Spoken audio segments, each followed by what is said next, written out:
সন্ধ্যা। আপনাদের সাথে আছি তাওফিকা রহমান। প্রিয় দর্শক শ্রোতা, সবাইকে আমন্ত্রণ জানাচ্ছি শুভ সন্ধ্যার আজকের আয়োজনে। শুভ সন্ধ্যার আজকের আয়োজনে থাকছে চলতে থাকা প্রদর্শনী, এনটিভি হাইলাইটস এবং অভিনেত্রী এবং নাট্য নির্দেশক রোকেয়া রফিক বেবির সঙ্গে আলাপচারিতা। শুরুতেই চলতে থাকা প্রদর্শনী।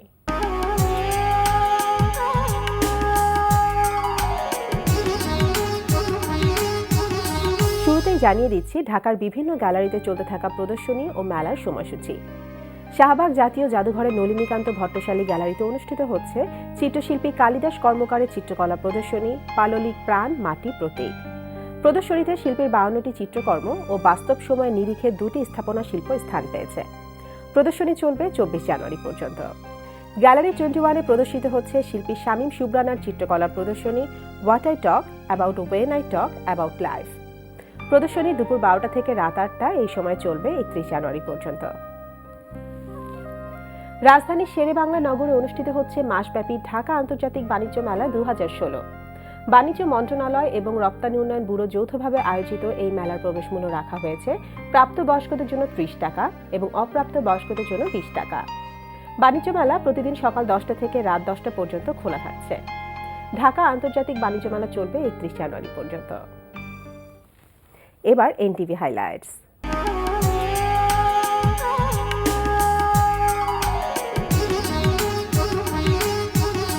জানিয়ে দিচ্ছি কি কি থাকছে এনটিভির রাতের অনুষ্ঠানমালায়। সন্ধ্যা 6:45 থাকছে নেওয়াজ মুর্শেদ দীপুর প্রযোজনায় অপরাধ বিষয়ক অনুষ্ঠান ক্রাইম ওয়াচ।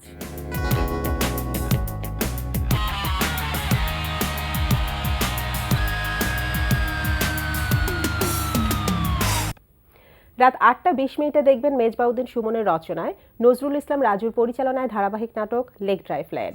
আচ্ছা, আপনি কি অফিসে যাওয়া পুরোপুরি ছেড়ে দিয়েছেন? না, অফিসে যাওয়া ছেড়ে দিয়েছি। শুনুন, বিজনেস প্রসেসটা এগিয়ে নিয়ে যান, বসে থেকে তো লাভ হবে না। আমি রানীর ভয়েই তো যেতে পারছি না। রানী যখন থাকবে না তখন যাবেন। রাত 9টায় প্রচার হবে ওয়াহিদা রাজ্জাক মিশার প্রযোজনায় অনুষ্ঠান স্যান্ডেলিনা গ্ল্যামার ওয়ার্ল্ড।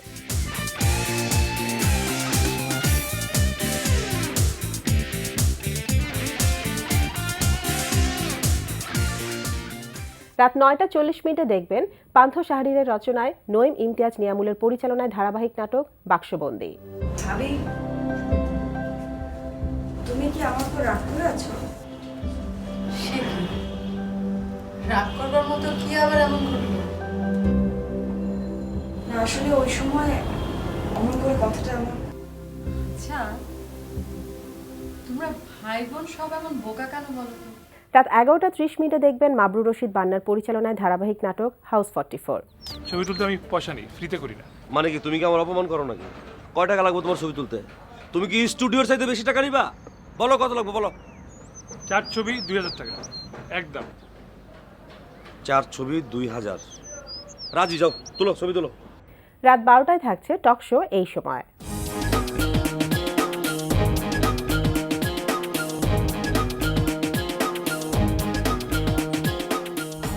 এই ছিল এনটিভির রাতের অনুষ্ঠানমালার হাইলাইটস। এরপর আসছি আলাপচারিতায়।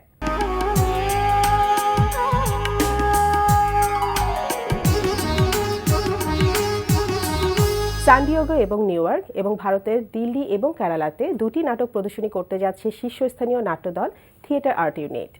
প্রিয় দর্শক, নাটক দুটি নিয়ে কথা বলতে আজ আমাদের সঙ্গে আছেন অভিনেত্রী এবং নাট্য নির্দেশক রোকেয়া রফিক বেবি। চলুন কথা বলি তার সঙ্গে। শুভ সন্ধ্যা। শুভ সন্ধ্যা। কেমন আছেন?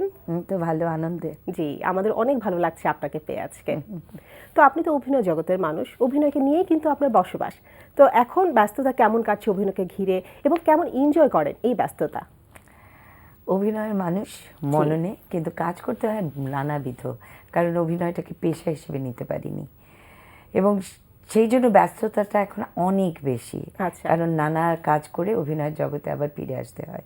কিন্তু এটা সত্য কথা যে 24 ঘন্টা অভিনয়ের ভিতরে ডুবে থাকতে পারলে এর প্রোডাক্ট রেজাল্টটা বোধহয় আরও অন্যরকম হতো।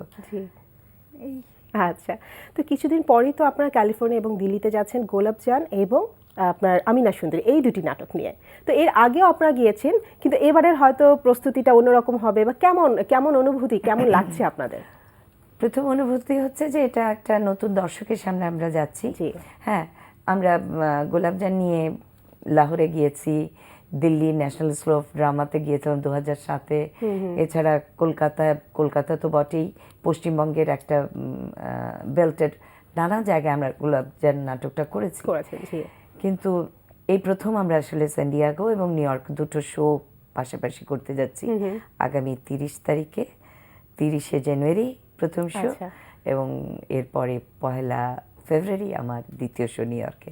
আচ্ছা। ওটা করব এবং এটার জন্য একটা প্রস্তুতি তো বটেই, কারণ এটার মধ্যে যে কারিগরিক যে জিনিসটা আছে থিয়েটারের, সেটাকে কিছুটা ইম্প্রোভাইজ করতে হচ্ছে আমাকে, কারণ ওখানে অতটা সম্ভব নয়, কিন্তু নাটকটার মূল কন্টেন্টটা নিয়ে যেতে পারছি এবং পুরো সেটটার মধ্যে ক্রিয়দংশ মানে আংশিক সেটকে আমি নিয়ে যেতে পারছি। জি। সব মিলে আমি একটা নতুন অভিজ্ঞতা নিয়ে অর্জন করতে পারবো আমি এবং আমার দল, এটা অবশ্যই। বিশ্বাস করি।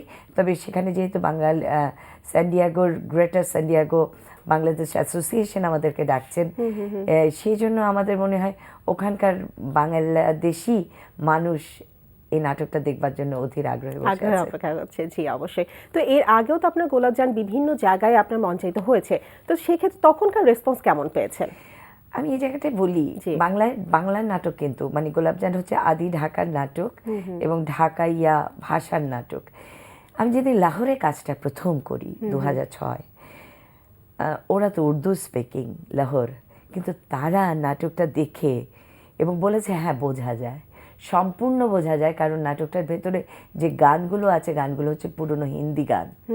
হিন্দি গানের ফলে, এবং নাটকে তো আসলে ল্যাঙ্গুয়েজ বোঝা লাগে না, নাটকের একটা নিজস্ব ভাষাই আছে, জি। যার ফলে দর্শক খুব সহজেই বুঝতে পারে নাটকটার এটা কি, নাটকের ভিতর বলতে চাইছে কি। ওখানকার একটা পত্রিকা বলেছিল যে লাহোরের মানুষকে কাঁদালো গোলাপজান, এটা হেডলাইন ছিল পরের দিনের পত্রিকায়। আচ্ছা। সুতরাং বোঝাই যাচ্ছে কিভাবে নিয়েছে জি, তারা। কেমন ফিলিংসটা ছিল তখনকার সবার মধ্যে। তো এই গোলাপজানের রচনা নির্দেশনা হচ্ছে প্রখ্যাত নাট্যজন এস এম সুলাইমান। গোলাপজানের নাট্যকার সুলাইমান, আচ্ছা। ছোট গল্প হচ্ছে মোহাম্মদ আবু তাহের। ওনার ছোট গল্প গোলাপজানের অশ্বারোহণ থেকে আচ্ছা। নাট্যকার এস এম সুলাইমান তার নাটকটা বেঁধেছেন। 1995-তে এই নাটক আমরা প্রথম মঞ্চায়নে আনি এবং আজকে 2016-তে স্যান ডিয়েগোতে নিয়ে যাচ্ছি এই আমি গোলাপজান। আচ্ছা, তো সেক্ষেত্রে এরপর আরেকটা আসি আমিনা সুন্দরী নিয়ে, যেটা নিয়ে আপনারা দিল্লিতে যাচ্ছেন। ওখানে একটা ফেস্টিভ্যালে আপনারা যাচ্ছেন, সেই ফেস্টিভ্যালটা সম্পর্কে আমরা একটু প্রথমে জানি। ভারতের ন্যাশনাল স্কুল অফ ড্রামার জি। 18 ভারত রং মহোৎসব, এই মহোৎসবে 100টা নাটক মঞ্চায়ন হবে পৃথিবীর বিভিন্ন দেশ থেকে, সারা পৃথিবী থেকে আসছে নাটক। আচ্ছা। আমার চিঠিতে সুন্দরভাবে লেখা আছে 500টি নাটকের ভেতর আপনার নাটককে সিলেক্ট করা হলো। জি। সুতরাং অনেক বড় একটা আমরা ব্যাপার। মনে করি বিশ্বের যে নাটকের সম্ভার হবে, জি। সেই মেলায় বাংলাদেশের নাটক প্রদর্শিত হতে যাচ্ছে। হ্যাঁ। বাংলাদেশকে রিপ্রেজেন্ট করব, যেভাবে খেলা রিপ্রেজেন্ট করে, জি। যেভাবে আমাদের ক্রিকেটের দল রিপ্রেজেন্ট করে, ঠিক সেভাবে নাট্যমেলায় নাটকের সম্ভার নিয়ে বাংলাদেশ থেকে আমিনা যাচ্ছে। সুতরাং একটা দায়ভার, একটা চাপ, আর ভালো করবো তো বটেই। অবশ্যই, কারণ সেটা এই নাটকটা তো বাংলাদেশকে রিপ্রেজেন্ট করছে। এটা সম্পূর্ণভাবে বাংলাদেশের নাটক, একটা পালা। জি, জি। আমাদের একেবারে আমাদের সংস্কৃতির একেবারে মূলের জিনিস, সুর, তাল, লয়, গল্প সব মিলিয়ে বাংলাদেশকে দেখা যায় নাটকটার জি, ভিতর জি। দিয়ে। তো আমিনা সুন্দরীর একটু আমরা বিষয়বস্তুটা একটু জানি যে কি বোঝাতে চাচ্ছে এই নাটকে। মূলত আমিনা সুন্দরী হচ্ছে একটি মেয়ের গল্প। এটা তো অনেক বছর আগে, সেই 350 বছর আগের একটি পালা। নসরুল মালুম ভেলোয়ার সুন্দরী আখ্যান থেকে এস এম সুলাইমানের রচনা আমিনা সুন্দরী। ইনি এটা রচনা করেছিলেন 1990-তে। সেই রচনাটিকে নিয়ে এসে যখন 2007-এ আমি ভাবতে শুরু করলাম, তখন ভাবলাম যে আজকের দিনের আমিনা কোথায় কোথায় বসবাস করছে। আচ্ছা। আমি নিজেই তো একজন আমিনা, আপনি নিজেও একজন আমিনা। এই যে আমিনা, শত আমিনা, হাজার আমিনার ভেতর দিয়ে আমিনার গল্প, জি। আমিনার স্ট্রাগল। এখানে একটা ছোট্ট সংলাপ আছে যে সংলাপটাকে আমাকে ধাবিত করেছে। জীবন তো একটাই, সুখ দুঃখ হাসি কান্না সব এই এক জীবনের ভেতর, জীবন শেষ তো ব্যবহার শেষ। জি। সো এই একটা সংলাপ আমাকে ধাবিত করেছে উইমেন পজিশনিং বোঝার জন্য এবং তাদের স্ট্রাগলটার জন্য। কারণ আমরা যারা থিয়েটারটা করি, আমরা তো মানুষের জীবন নিয়ে নাটকটা করি, মানুষের জীবনের মধ্যে সবসময় হারিয়ে যায় মানুষ হিসেবে মেয়ে, নারীর অবস্থান মানুষ হিসেবে। নারী যে আলাদা কিছু বস্তু নয়, এবং মানুষ মানে সর্বাগ্রে পুরুষ চলে আসে আমাদের মনোজগতে, সেটা মোছার বোধহয় দিন চলে এসছে।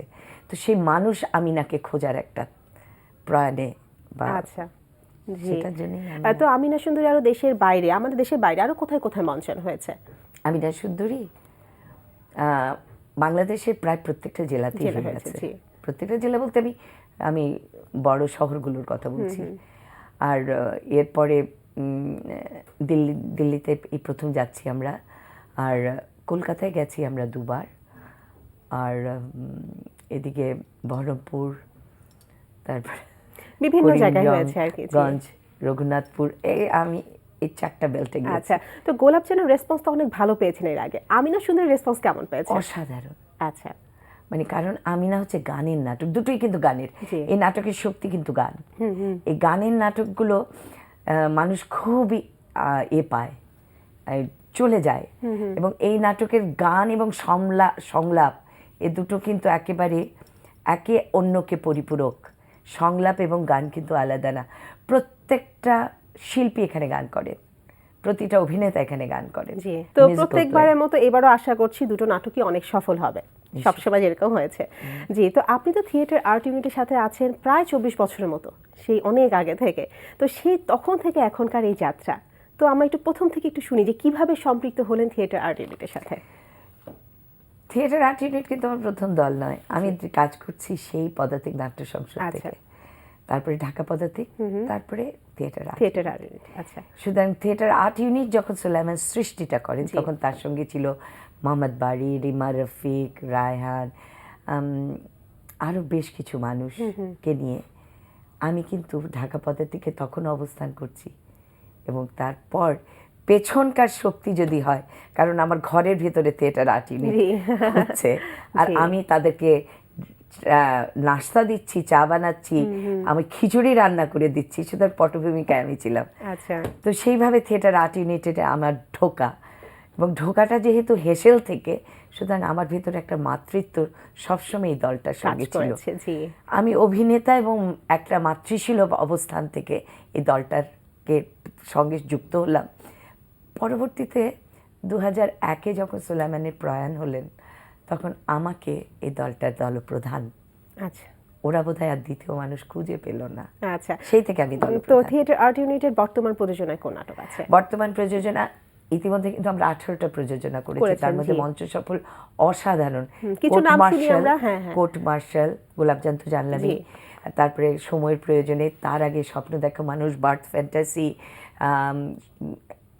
মানে আমার কাছে এই দুটো নাম বেশি রকমের চলে আসলো, কাল সকালে।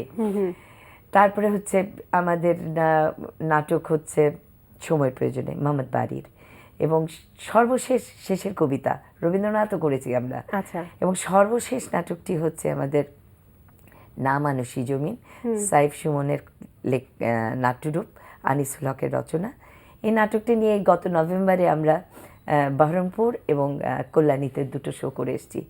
এবং নাটকটা যেহেতু বর্ডারকে কেন্দ্র করে, বর্ডারে দুই দেশের বর্ডার, নো ম্যানস ল্যান্ডের উপর, এবং সেখানে এই দু দেশের ভেতরে যে একটা মানবিক আখ্যান আছে এই নাটকটার ভেতরে, এবং নাটকটা করে অসম্ভব সমাদৃত হয়েছে। আচ্ছা, গল্প করতে অনেক ভালো লাগছিল, কিন্তু সময় আমাদের শেষ হয়ে যাচ্ছে। তো আজকে আমরা এখানেই শেষ করছি, এবং আপনার সকল কাজে সাফল্য কামনা করছি। এবং এত ব্যস্ত সময়ের মধ্যে আপনি আজকে শুভ সন্ধ্যা এসেছেন, এই জন্য আপনাকে অনেক অনেক ধন্যবাদ। আপনাকেও ধন্যবাদ। ধন্যবাদ শুভ সন্ধ্যার দর্শকদেরকে। প্রিয় দর্শক, কথায় কথায় আমরাও চলে এসেছি অনুষ্ঠানের শেষ প্রান্তে। আমাদের সঙ্গে যোগাযোগের ঠিকানা প্রযোজক শুভ সন্ধ্যা, NTV BSCC ভবন, 7 তলা, 102 কাজী নজরুল ইসলাম এভিনিউ, কারওয়ান বাজার, ঢাকা 1215। আমাদের ইমেল অ্যাড্রেস শুভসন্ধ্যা@ntv.com। প্রিয় দর্শক, NTV-তে সম্প্রচারিত সংবাদ এবং অন্যান্য সকল অনুষ্ঠান দেখতে লগ ইন করুন www.ntvbd.com-এ। সবাই ভালো থাকুন, নিরাপদে থাকুন। শুভরাত্রি।